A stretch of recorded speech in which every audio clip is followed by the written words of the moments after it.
Queridos, abram suas Bíblias no livro de Ruth.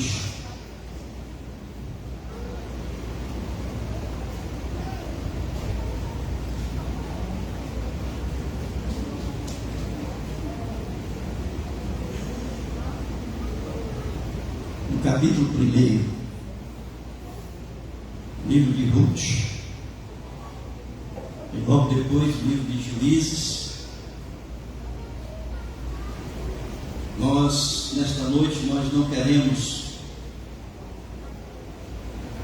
com esta mensagem, esgotar todo o livro de Ruth, porque entendemos que existem muitas lições deste livro para nós, como igreja. Nós queremos dar um panorama geral desse livro, mas buscando para nós algo que possamos trazer para a nossa vida e que sirva assim de lições que venham a nos aproximar de Deus. Nós vamos ler apenas o capítulo 1 e depois nós estaremos pensando um pouco mais neste livro riquíssimo para nós, que é o livro de Ruth. Diz assim, capítulo 1: Nos dias em que julgavam os juízes, houve fome na terra, e um homem de Belém, de Judá, saiu a habitar na terra de Moabe, com sua mulher e seus 2 filhos. Este homem se chamava Elimeleque, e sua mulher Noemi. Os filhos se chamavam Malom e Quilion. Efrateus de Belém de Judá vieram à terra de Moabe e ficaram ali. Morreu Elimeleque, marido de Noemi, e ficou ela com seus 2 filhos, os quais casaram com mulheres moabitas. Era o nome de uma Orfa e o nome da outra Ruth, e ficaram ali quase 10 anos. Morreram também ambos, Malom e Quilion, ficando assim a mulher desamparada de seus 2 filhos e de seu marido. Então se dispôs ela com as suas noras e voltou da terra de Moabe, porquanto nesta ouviu que o Senhor se lembrara do seu povo, dando-lhe pão. Saiu, pois, ela com suas 2 noras do lugar onde estivera, e indo elas caminhando de volta para a terra de Judá, disse-lhes Noemi: Ide, voltai cada uma à casa da sua mãe, e o Senhor use convosco de benevolência, como vós usastes com os que morreram e comigo.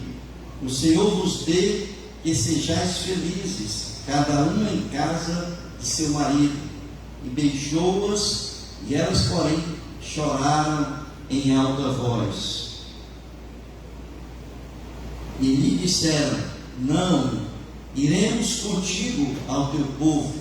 Porém Noemi disse: Voltai, minhas filhas, por que iríeis comigo? Tenho eu ainda no ventre filho para que vos sejam por maridos? Tornai, filhas minhas, ide-vos embora, porque sou velha demais para ter marido. Ainda quando eu dissesse: tenho esperança, ou ainda que esta noite tivesse marido e houvesse filhos, esperamos, eis, até que viessem a ser grandes, abster-vos, eis, e tomardes marido? Não, filhas minhas, porque por vossa causa a mim me amarga o ter o Senhor descarregado contra mim a sua mão. Então de novo choraram em voz alta. Orfa com beijos se despediu da sua sogra, porém Ruth se apegou a ela e disse: Noemi, eis que tua cunhada voltou ao seu povo e aos seus deuses. Também tu volta após a tua cunhada. Disse, porém, Ruth: não me instes para que te deixe e me obrigue a não seguir-te, porque aonde quer que fores, irei eu, e onde quer que pousares, ali pousarei eu. E teu povo é o meu povo, o teu Deus é o meu Deus. Onde quer que morreres, morrerei eu, e ainda serei sepultada. Faça-me o Senhor o que bem me aprouver, se outra coisa que não seja a morte me separar de ti. Vendo, pois, Noemi, em que todo estava resolvido a acompanhá-la, deixou de insistir com ela. Então ambas se foram até que chegaram a Belém. Sucedeu que ao chegarem ali, toda a cidade se comoveu por causa delas. E as mulheres diziam: não é esta Noemi? Porém ela lhes dizia: não me chameis Noemi, chamai-me Mara, porque grande amargura me tem dado o Todo-Poderoso. Ditosa eu parti, porém o Senhor me fez voltar pobre. Porque, pois, me chamareis Noemi, visto que o Senhor se manifestou contra mim, e o Todo-Poderoso me tem afligido. Assim voltou Noemi da terra de Moabe, com Ruth, sua nora, e a Moabita, e chegaram a Belém, no princípio da cega da cevada. Amém, queridos? Muito bem, eu estou trazendo para a igreja uma série de mensagens que fala das mulheres que fizeram parte da genealogia de Jesus, mas as mulheres que não eram judias, portanto estrangeiras. E nós vimos a Tamar, nós vimos Raabe, e agora a última, que é Ruth. As três mulheres da genealogia de Jesus que não eram judias, são essas três. Ruth Moabita, não sei se vocês sabem, ali a origem dos Moabitas, que foram os filhos de Ló com as suas filhas, geraram ali os Moabitas. Então Ruth era dessa nação, dessa tribo aí, chamada Moabe. E lá em Mateus capítulo 1, versículo 5, a gente vai ver que ela faz parte da genealogia de Jesus. Em Mateus 1,5 diz: Salmão gerou de Raabe a Boaz, este de Ruth gerou a Obed, e Obed a Jessé, e aí vem Davi, e aí toda a genealogia de Jesus. Portanto, Ruth é parte, dessa genealogia, e nós queremos pensar sobre essa história, como Ruth entrou na vida aqui dessa família, e como ela fez parte, e algumas decisões. Esse período que passa essa história é um período importante na história de Israel, chamado período dos juízes, um período que durou aproximadamente 320 anos, um período que vai desde a morte de Josué até Saul, quando ali foi o primeiro rei de Israel, foi pedido ali pelo povo, e Deus permitiu que assumisse ali Saul como primeiro rei. Então foi um período da história de Israel muito conturbado. Quem já leu o livro de Juízes sabe que foi a característica principal do livro de Juízes foi o declínio moral do povo. Muita apostasia, muita idolatria. Então o declínio moral verdadeiramente foi o que marcou aquele período de 320 anos aproximadamente do povo de Israel. Por exemplo, ali em Juízes mesmo, quando a gente vai olhar no livro de Juízes, fala um pouco dessa história conturbada desse período, que está em Juízes capítulo 2, versículos 16 a 19, que diz: suscitou o Senhor juízes que os livraram da mão dos que os pilharam, contudo não obedeceram aos seus juízes, antes se constituíram após outros deuses e os adoraram. Depressa se desviaram do caminho por onde andaram seus pais, na obediência dos mandamentos do Senhor. E não fizeram como eles, quando o Senhor lhes suscitava juízes. O Senhor era como juiz e os livrava da mão dos seus inimigos, todos os dias daquele juiz, porquanto o Senhor se compadecia deles ante os seus inimigos por causa dos que os apertavam e oprimiam. Sucedia, porém, que falecendo o juiz, reincidiam e se tornavam piores do que seus pais, seguindo após outros deuses, servindo-os e adorando-os. Eles nada deixavam das suas obras, nem da obstinação dos seus caminhos. Então veja, foi nesse contexto que aqui aparece e é contada essa história de um povo em declínio moral, mas também de um povo que naquele momento da história estava passando por fome naquela região. E aqui conta a história de uma família constituída de um casal e seus 2 filhos, Elimeleque, Noemi, Malom e Quilion. E esse período de fome, Elimeleque toma a sua família e vai morar em Moabe, região, como eu falei, que dos descendentes ali dos filhos de Ló, né, com as suas filhas. E ali em Moabe, que é que conta a história, morreu Elimeleque, e logo depois morreu também os 2 filhos de Elimeleque, que eram doentes. Não sei se vocês sabem, mas o nome dos filhos de Elimeleque, Elimeleque quer dizer meu Deus é rei. Esse é o significado do nome de Elimeleque. O Malom significa fraco, doente. E Quilion é definhamento. Ou seja, quando criança estiver nascendo com problemas, doentinhos, e na fase adulta, com certeza não resistiram, ninguém sabe, porque a Bíblia não conta, mas morreram ali, nesse período que estava entre os moabitas. E, porém, ali passou-se o comentário, começaram a comentar, depois da morte do esposo, dos filhos, sobre a situação de Noemi, e começaram a ter pena das circunstâncias ali que ela se encontrava. E aí então, irmãos, Noemi passou a ter uma percepção desagradável, uma percepção ruim de Deus, naquele momento da história da vida dela.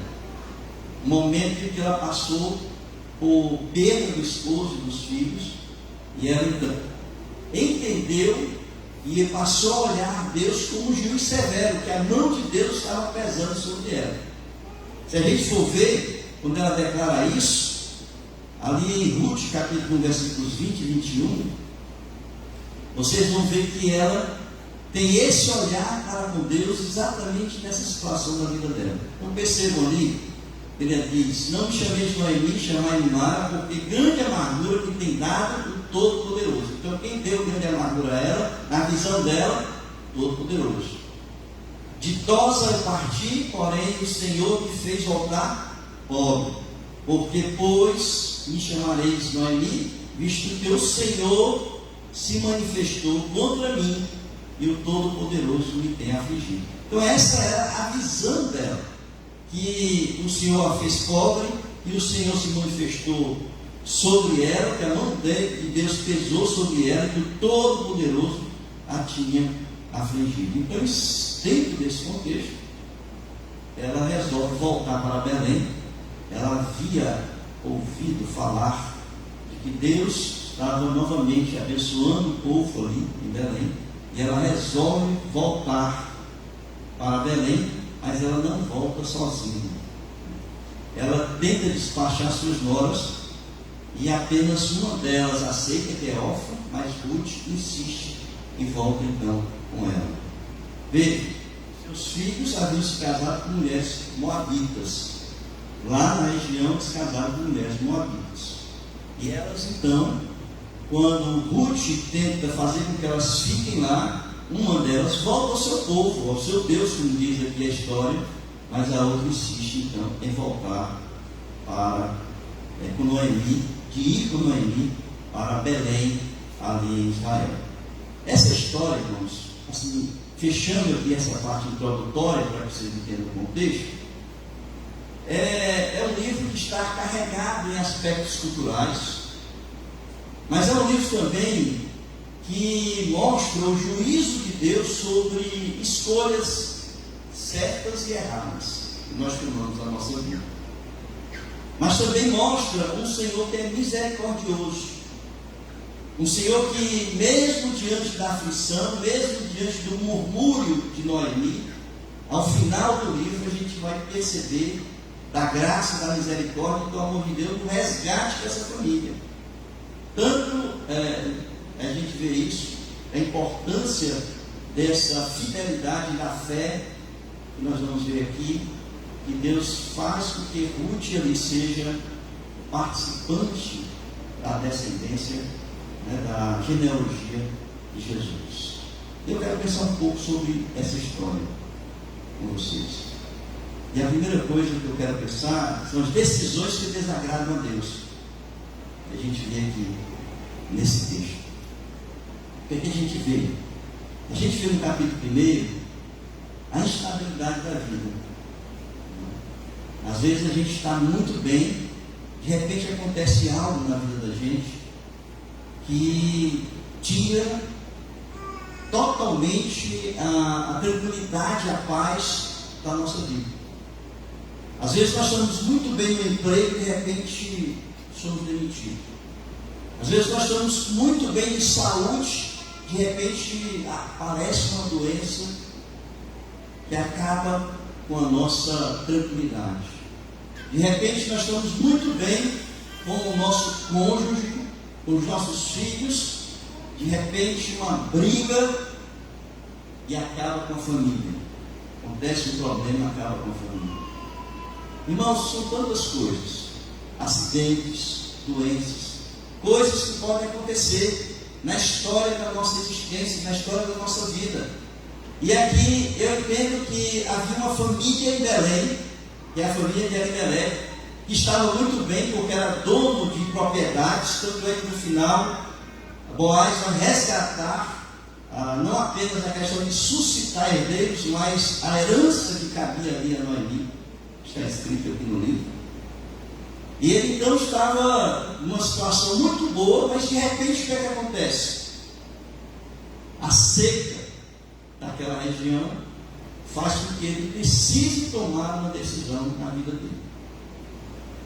A gente que é nordestino, quem é nordestino aqui, porque tem gente que não é, conhece bem essa figura do êxodo rural, das migrações, das imigrações, das pessoas que no sertão nordestino passa por fome devido à seca, anos e anos sem chuva. E o que é que eles fazem? Eles saem da sua região e procuram locais onde pode ali trabalhar e sustentar a sua família. A maioria dos cearenses vai para São Paulo, por exemplo. São Paulo acho que tem mais cearense do que paulista. Por quê? Porque sai daqui, irmãos, em busca de emprego, em busca de sobrevivência, não é isso? E vão para outros cantos. Aonde a gente vai, irmãos, tem cearense. Se você for no Japão, tem um cearensezinho lá. Uma vez eu estava lá em Brasília, numa churrascaria, lá em Brasília, a churrascaria até famosa, não sei se é Pampas, alguma coisa assim, eu não me lembro mais, não faz muito tempo. E eu estava lá comendo um churrasquinho, e o gaúcho lá todo vestido de gaúcho, com aquelas bombachas, com aquele negócio todo, e aí servindo a gente, e aí, ô tchê, eu falei com ele, né? Tu és de onde, tchê? Aí ele disse, sou do Ceará. Eu olhei assim, cearense, lá em Brasília, servindo lá a carne, cearense, irmãos. Tem todo canto que você possa imaginar. Fruto de quê? Dessas situações, né? Da seca, da sobrevivência. E ali estava Elimelec e a sua família, mesmo dono de propriedades, mas numa situação que ele se viu, possivelmente ele dizia assim, eu tenho que cuidar da minha família, né? Da sobrevivência da minha família. Só que a gente está falando aqui de pessoas crentes, pessoas que são, né, povo de Deus, tementes a Deus, embora eu entenda que no contexto do declínio moral que estava aquele povo, essa decisão tomada por Elimelec foi influenciada pela situação moral daquele povo. Ele tomou a decisão de sair de Belém para ir para Moabe. Sair de Belém e ir para Moabe, sem acompanhar os seus irmãos que eu digo, o povo, que saíram dali, foram para o sudeste do Jordão, onde poderia ali sustentar, né, trabalhar, sustentar, mas não tinha assim, muito atingido pela seca, mas ele não quis seguir o seu povo. Ele tomou a decisão: não, eu vou para Moabe e vou levar a minha família. Essa situação, ela, de instabilidade social, é tão visível nesse texto, com a palavra de Noemi, quando ela diz: ditosa eu saí e pobre eu estou voltando. Veja a instabilidade da vida, né? No momento você está bem, todo momento você está bem. Então a vida é assim. E, irmãos, essa decisão que Elimelec tomou é uma decisão que não agradou a Deus. Não agradou a Deus. Por dois motivos. Primeiro, é que ele ir para uma região entre Moabitas era uma região condenada por Deus. Era um povo condenado por Deus. Deus não queria que o seu povo se juntasse aos Moabitas. Quer ver? Vejam aí,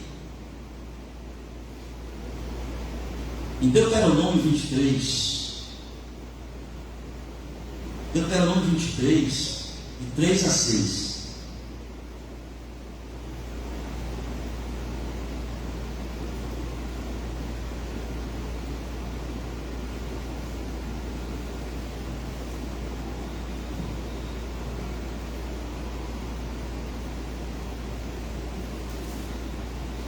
Diz ali o seguinte, Deuteronômio 23: nenhum amonita, veja aí, ou moabita entrará na Assembleia do Senhor, nem ainda a sua 10ª geração entrará na Assembleia do Senhor.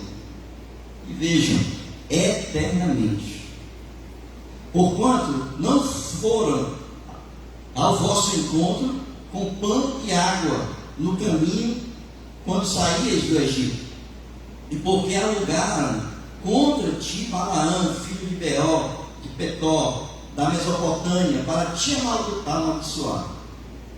Porém o Senhor teu Deus não quis ouvir a Balaão, antes trocou em bênção a maldição.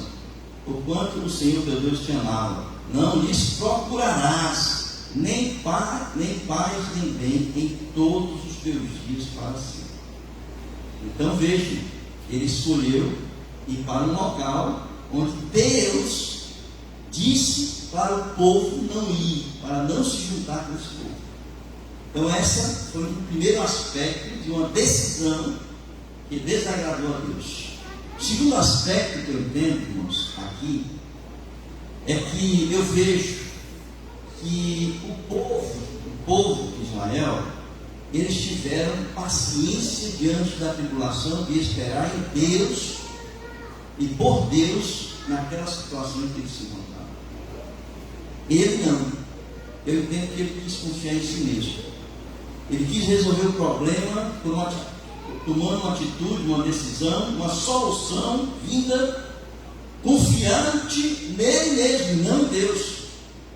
Então o segundo aspecto que eu entendo aqui, que desagradou a Deus, foi que ele não esperou com paciência no Senhor. Às vezes, irmãos, acontece isso muito com a gente. A gente não tem paciência para esperar o tempo de Deus para as coisas. Nós queremos que as coisas aconteçam e se resolvam logo. Às vezes nós não aguentamos a situação que nós estamos. Às vezes já está insuportável para a gente. Às vezes nós não vislumbramos um futuro muito bom lá na frente das coisas que estão acontecendo. E às vezes então a gente diz assim: preciso resolver isso hoje, né? Preciso resolver isso agora. Para quê? Para que eu saia e tenha uma definição da coisa que está acontecendo. E aí eu tomo uma decisão baseada em mim e não em Deus. Nós não temos a paciência de esperar em Deus. E sabe o que é que acontece, meus irmãos? Porque essa pressa de resolver as coisas Eu me lembro, por exemplo, da questão de Jacó, né?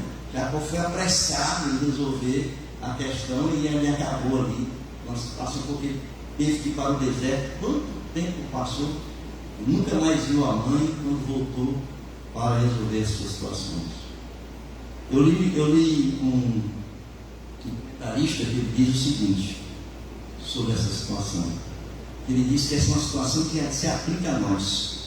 Ele diz: podemos seguir nossos próprios caminhos apóstatas, porque quando nós escolhemos não seguir o caminho de Deus, nós estamos seguindo o caminho apóstata. É o nosso caminho.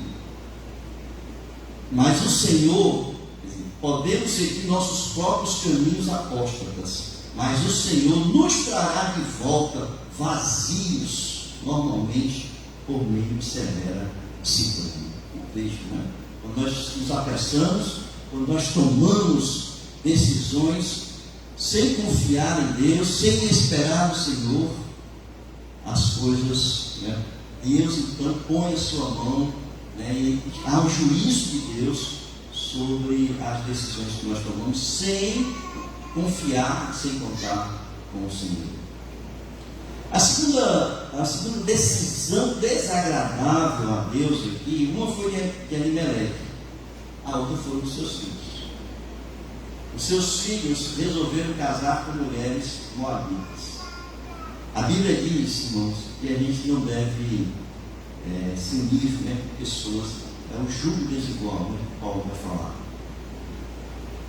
E eles se casaram com mulheres moabitas que Deus proibiu esse casamento. Eles casaram, apesar da proibição de Deus, e está registrado tanto em Deuteronômio 23, que nós lemos há pouco, tá? Mas também em Deuteronômio 7, de 1 a 3, e na lei, falada ali em Esdras e em Neemias, capítulo 3. Eu vou ler para vocês. Deuteronômio 7, de 1 a 3, eu coloquei aqui 7, de 1 a 4, e diz assim: quando o Senhor teu Deus te introduzir na terra a qual passas a possuir, e tiver lançado muitas nações diante de ti, os heteus, os girgazeus, e os amorreus, os cananeus, e os ferezeus, os heveus, os jebuseus, 7 nações mais numerosas e mais poderosas do que tu, e o Senhor teu Deus as tiver dado diante de ti, não as ferir totalmente, as destruirás. Não farás com elas aliança, nem terás piedade delas, nem contrairás matrimônio com os filhos dessas nações, não darás tuas filhas a seus filhos, nem tomarás suas filhas para teus filhos, pois elas fariam desviar teus filhos de mim. O problema é esse: Deus não quer para que os seus filhos possam se desviar dos caminhos de Deus, sendo influenciados por Ele, por aqueles que não são de Deus, que não são crentes, para que servissem outros deuses, e a ira do Senhor se acenderia contra vós outros, e depressa vos destruiríeis. Aí você pode dizer: não, mas aqui não está clara a questão dos moabitas. É por isso que eu fui lá em Esdras capítulo 9,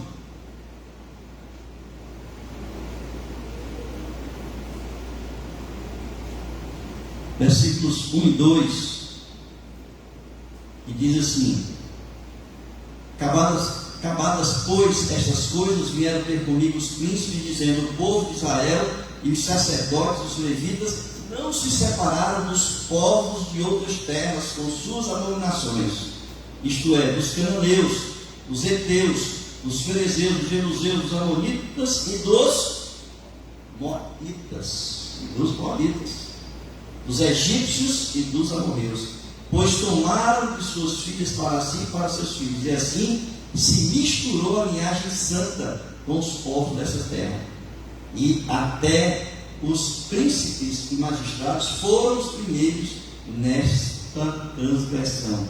Depois tem o texto de Neemias, eu não vou ler, vocês anotem aí, Neemias capítulo 13, versículos 23 a 25, também fala a mesma coisa. E ali no final, só para vocês terem ideia, diz: não dareis mais vossas filhas e seus filhos, e não tomareis mais suas filhas, nem para vossos filhos, e nem para vós mesmos. Né? E eu vejo, irmãos, como a nossa igreja, a igreja do modo geral, eu digo nossa, mas falando aí da igreja, como as pessoas insistem em se casar com pessoas recentes. Como insistem? Porque é gente boa, porque a pessoa não, é uma pessoa que a gente não encontra defeitos, é uma pessoa boa. Irmãos, Jesus disse que não tem ninguém bom, a não ser o Pai. Esse negócio de bom é um negócio complicado, depende da visão que você está olhando para o bom. Né? Você pode ser muito bom trabalhador, você pode muito bom ser em alguma área de relacionamentos, tá certo? Mas você sempre vai ter algo que, pelos olhos de Deus, pela palavra de Deus, você vai ser descaracterizado como uma pessoa boa. Eu não sei se ele é bom filho, eu não sei se ele será bom marido, eu não sei se será bom em alguma coisa, mas não existe ninguém bom, né, aos olhos de Deus, só existe um. Né? E o próprio Jesus disse que é o próprio Deus. Tá? Então, cuidado quando você for casar com uma pessoa que não seja crente. Pode ser o pior passo. Eu estou dizendo que casar com crente vai dar certo o casamento, não estou dizendo isso não. Só estou dizendo que casou com descrente, você já está começando a dar o primeiro passo errado na sua vida. Ali em 2 Coríntios capítulo 6, versículos 14 e 15: não se ponham em julgo desigual com descrentes, pois o que tem em comum a justiça e a maldade, ou que comunhão pode ter a luz com as trevas? Que é a harmonia entre Cristo e Belial? Que há de comum entre crente e descrente? Está lá, bem claro, em 2 Coríntios capítulo 6, versículos 14 e 15. Então veja, essas foram as decisões que desagradaram a Deus, e o juízo de Deus pesou sobre aquela família por essas decisões.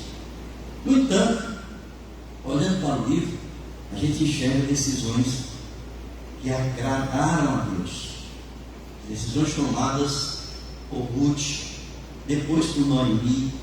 A gente vai ver aqui que elas tomaram decisões acertadas, confiantes em Deus, e Deus as abençoou grandemente porque tomaram decisões debaixo da vontade e da fidelidade de Deus.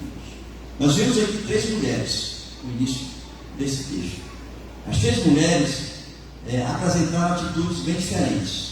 Noemi quis viver a sua amargura, ela amargou a sua amargura, porque perdeu o marido e os 2 filhos.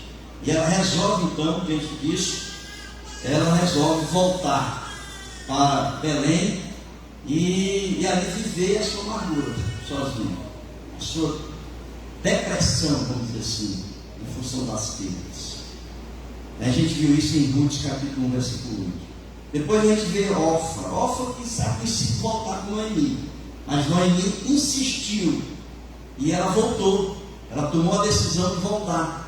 E ali em Ruth 15, Noemi diz: eis que a tua cunhada voltou ao seu povo e aos seus deuses, também tu volta após a tua cunhada. Ou seja, ela se acomodou, ela viu a dificuldade que ela iria enfrentar, a pobreza ela ia passar, e ela então, ela escolheu o caminho mais fácil, e foi ficar com seus pais, com seu povo, e ali ela se acomodou. É a pior coisa que tem com o crente, é quando ele se acomoda, porque o próprio apóstolo Paulo diz em Romanos capítulo 12: não vos conformeis com esse mundo. Quando a gente se conforma com as situações e não toma uma atitude de fé, porque a fé nos constrange a tomar uma atitude, e aí a gente começa a tomar caminhos errados. Mas a terceira mulher é Ruth. Ruth escolheu o caminho mais difícil. Ruth escolheu o caminho onde não havia uma perspectiva boa para a vida dela. Ela sabia que indo com Noemi, ela ia passar lutas e dificuldades. A pobreza delas era grande. Não tinha esposo para cuidar, não tinha filho para cuidar, e elas teriam que voltar e cuidar das suas próprias vidas. A perspectiva não era muito boa. Mas, irmãos, eu olho para esse texto e eu entendo que nem sempre o caminho mais fácil é o melhor caminho a ser escolhido. Nem sempre o caminho mais fácil é o melhor caminho a ser escolhido. Veja, Ruth deixou tudo para trás. Tudo, irmãos. Ruth deixou o seu povo, Ruth deixou a sua família, Ruth deixou os seus deuses, Ruth deixou tudo para seguir a sua sogra. E eu vejo algumas coisas que a fez tomar essa decisão, porque ela optou por uma nova vida. E algumas coisas a fez tomar essa decisão. Primeiro, porque ela havia se tornado uma serva de Deus. Essa declaração que ela faz aqui para Noemi mostra claramente que ela havia se tornado uma serva de Deus, né? O teu povo é o meu povo, o teu Deus é o meu Deus. Então ela havia se tornado uma serva de Deus. Então ela passou a ser o quê? Uma nova criatura. Uma nova criatura. O velho homem ficou para trás, a velha pessoa, a velha mulher ficou para trás. Agora tudo se fez novo, né, em Cristo Jesus. Em segundo lugar, o seu caráter, o caráter da Ruth, mudada, transformada, regenerada, resgatada por Deus, quando ela passou a ser serva de Deus. Ruth apresentou várias características do seu caráter que agradaram a Deus. Eu quero colocar algumas aqui para vocês. Primeiro, abnegada. Ela foi uma mulher abnegada. Ela pegou-se a sua sogra e não deixou a sua sogra sozinha. Ela diz ali: aonde quer que fores, ela disse, eu irei. E aonde quer que pousares, ali eu pousarei. Abnegação. Segundo, uma mulher trabalhadora, que não tinha tempo ruim para ela, não. A gente vê o texto aqui que ela começava a trabalhar, ela foi para colher as espigas dos campos, ela começava a trabalhar de manhã cedo e até o final da tarde trabalhando. Não tinha tempo ruim para ela. Veja aí Ruth capítulo 2, versículo 7. Deixa-me rebuscar espigas e ajuntá-las entre as cavelas após os segadores. Assim ela veio, desde pela manhã até agora está aqui, menos um pouco que esteve na choça. Veja Ruth capítulo 2, versículo 17. Esteve ela apanhando naquele campo até tarde, debulhou o que apanhara, e foi quase uma éfa de cevada. O dia todo no campo, irmãos, colhendo. Uma mulher trabalhadora, uma mulher destemida, uma mulher que tinha garra para trabalhar e ajudar aí no sustento da sua sogra. Terceira característica que eu vejo nessa mulher, virtuosa. A palavra de Deus aqui diz que ela é uma mulher virtuosa. O Boaz fala isso na oração que faz ali para ela. A mulher virtuosa, a mulher de boa conduta. Veja em Ruth capítulo 2, versículo 11.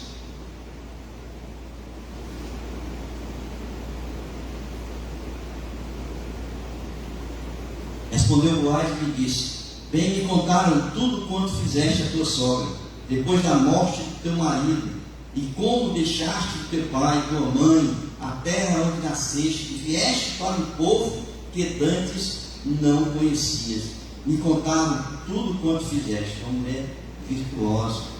Vejam aí, Ruth capítulo 3, versículo 11. Ruth capítulo 3, versículo 11 diz: agora, pois, minha filha, não tenhas receio, tudo quanto disseste eu te farei, pois toda a cidade do teu povo sabe que és mulher virtuosa.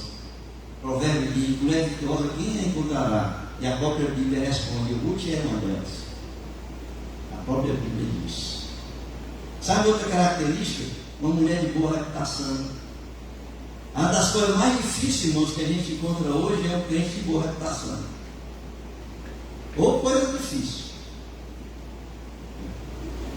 Boa reputação é o que as pessoas enxergam na gente. É aquilo que a gente faz, age, fala, as outras pessoas estão observando e fazem um conceito da gente. sobre o que nós somos. Essa é a reputação que nós temos no meio da sociedade, que as pessoas nos conhecem. Como elas nos conhecem? Era uma mulher viúva, mas ela foi recatada. Ela manteve a sua moral, a sua integridade. Por isso ela era uma mulher reconhecida na comunidade como honesta e íntegra, de boa reputação.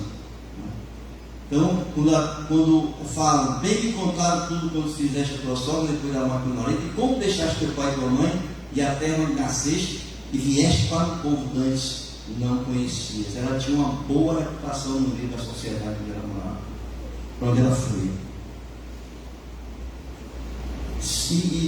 E depois, mais duas outras características que eu gostaria de deixar com vocês. Ela era respeitosa, ela respeitava as pessoas.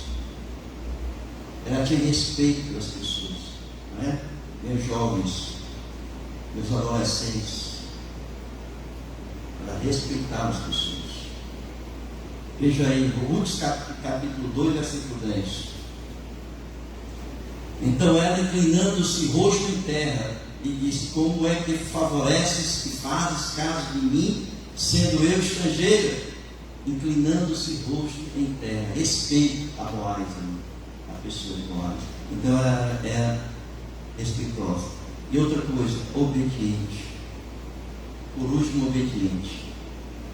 São muitas características, né, irmãos? Obediente. Nossos filhos deviam seguir o exemplo de Ruth. Nossas filhas deviam olhar para Ruth. Porque tudo que a sogra mandou fazer, ela fez. Todos os passos que ela tomou aqui no livro foi a obediência à sua sogra, né? Mãe. Ela era também uma mulher obediente. Tá certo? E eu quero então, essa decisão de Ruth foram decisões que agradaram a Deus. Mas eu quero mostrar, e eu quero encerrar com isso aqui, a recompensa de Deus, as bênçãos de Deus, quando nós tomamos decisões que agradam a Deus. O texto nos fala que por divina providência, quando Ruth e Noemi chegaram lá em Belém, eles chegaram no início da colheita da cevada. Veja aí a providência de Deus. Chegaram no início da colheita da cevada. E Ruth disse então para a sua sogra: eu vou colher espiga. Vocês sabem que lá em Israel tinha uma lei, que eles colhiam e aquilo que sobrava ali das colheitas, das espigas, ficava para as viúvas, para os estrangeiros, para as pessoas carentes. E ela então disse: eu vou colher espiga para o sustento delas. E ela foi, e por divina providência, diz o texto que casualmente, ela foi para onde? Para o campo de Boaz. E vejam ali que como Deus, Ele costura a história, irmãos. Eu gosto dessa expressão. Como Deus costura a história. Só para vocês firmarem o que eu estou dizendo aí, em Levítico 19 e Deuteronômio 24, 19, fala sobre essa questão da lei, né? A lei ordenava que ao realizar a colheita, os israelitas não deveriam limpar totalmente os campos, mas deixar parte dos cereais para os necessitados, estrangeiros, órfãos e viúvas, para que elas pudessem colher. Então veja, ela foi parar no campo de Boaz. E quem era Boaz? Hoje você já sabe quem era, né? Porque quem já leu sabe. Ele é dos resgatadores da família. O que é o resgatador? É aquele que vai suscitar descendência àquelas viúvas que não puderam ter filhos ou que não tiveram filhos. E agora vejam, Boaz era parente de Abimeleque. Portanto, a pessoa que deveria ser resgatada não era Ruth, era Noemi, né? Era Noemi. Só que Noemi era uma pessoa já idosa e já não podia mais ter filhos. E o que é que Noemi faz? Cede o seu lugar para Ruth. Então a gente vai ver que aqui o aspecto cultural é muito importante nessa mensagem, que a gente possa entender, porque aqui vai entrar a lei do levirato. Quando Ruth chega lá, ela quase explica que conta para Noemi, Noemi diz assim: esse aí é um dos nossos resgatadores. Vejam aí em Ruth capítulo 2, versículo 20.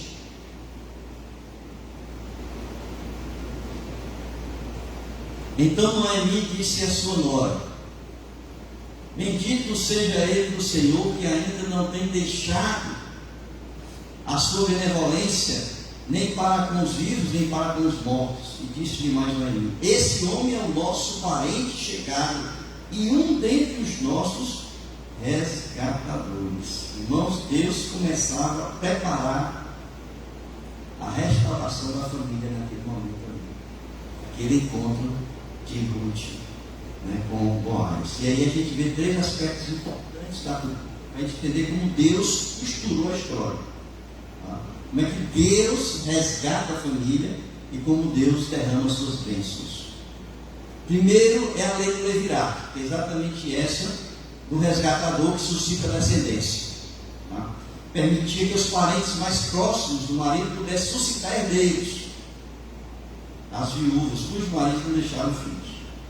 E Noemi então cede o seu lugar para Ruth, ela não podia mais. E ela institui Ruth com tudo aquilo que ela deveria fazer, conforme a cultura da época. Tudo que Ruth fez, irmãos, foi conforme a cultura da época. Então, ali no capítulo 3 de Ruth, vai contar essa história. E aí Noemi instrui, veja aí Ruth capítulo 3, versículo 4.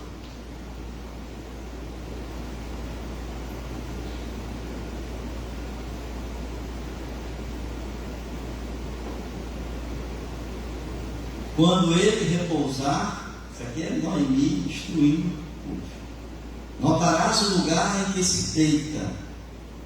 Então chegarás e lhe descobrirás os pés.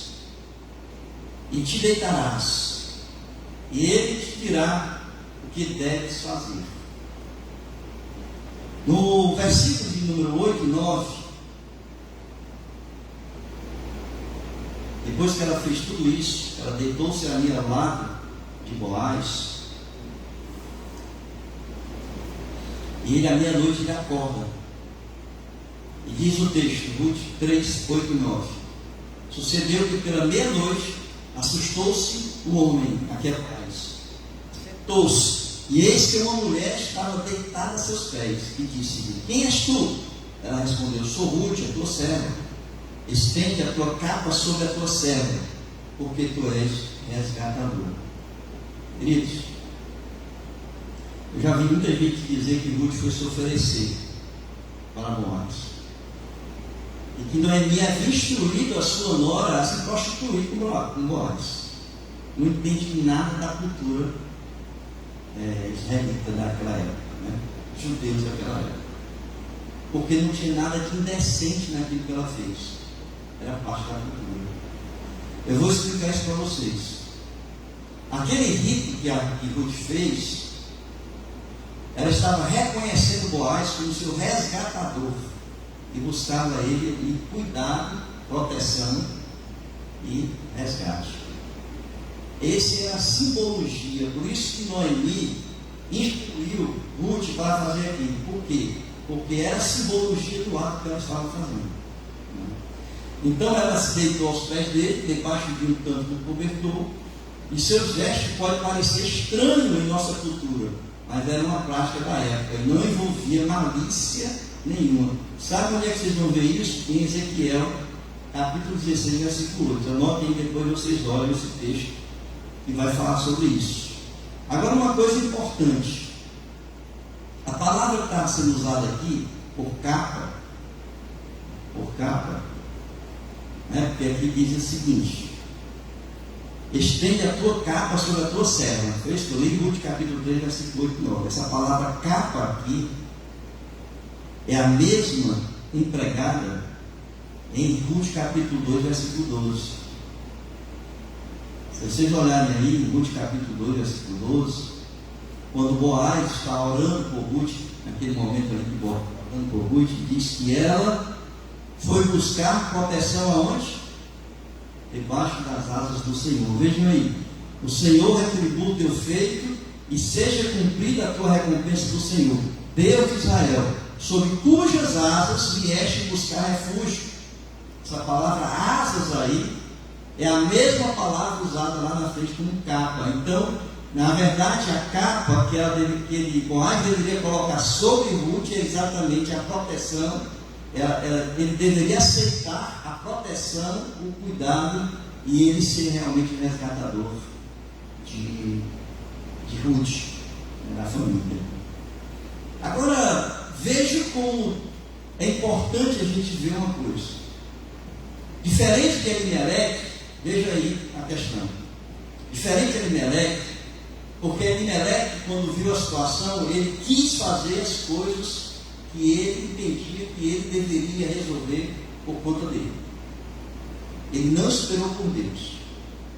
E aqui, irmãos, foi feito tudo aquilo que era possível ser feito, humanamente possível. E agora restava o quê? Esperar no Senhor. Não tinha mais nada para fazer. Quando ela chegou lá com Noemi, ela disse: olha, já fiz tudo. Aí ela disse assim: agora vamos esperar, porque esse homem não vai descansar enquanto não resolver essa situação. Mas ela esperou no Senhor. Por quê? Porque não tinha só Boaz, tinha outro resgatador. E o outro resgatador ainda era mais próximo da família, portanto ele tinha prioridade. E ele então aqui entra no outro aspecto da cultura. É por isso que eu digo que esse livro é rico nesse aspecto cultural. E ele então, o que ele faz? Ele junta 10 anciãos na praça pública. E ali em Ruth capítulo 4, versículo 7.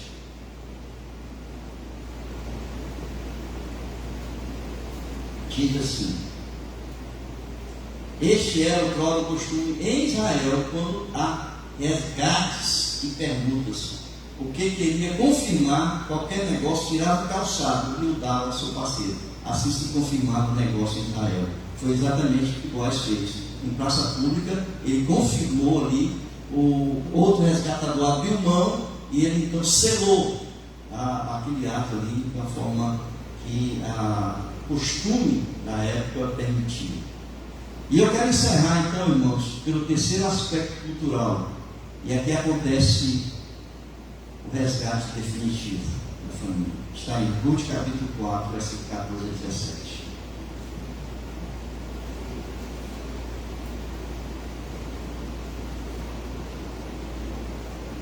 Vocês lembram que eu disse que Noemi não poderia mais ser resgatada.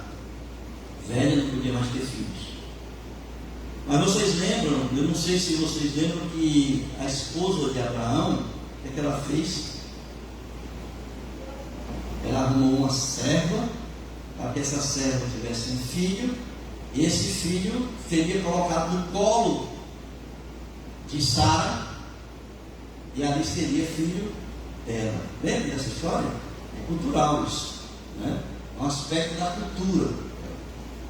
Interessante, irmãos, que isso acontece também com Noemi. Ruth capítulo 4, versículo 14 a 17. E eu vou concluir com isso aqui. Então as mulheres disseram a Noemi: seja o Senhor bendito, que não deixou hoje de te dar um neto, que será teu resgatador. Olha aí. O neto será o resgatador dela. E seja afamado em Israel o nome deste.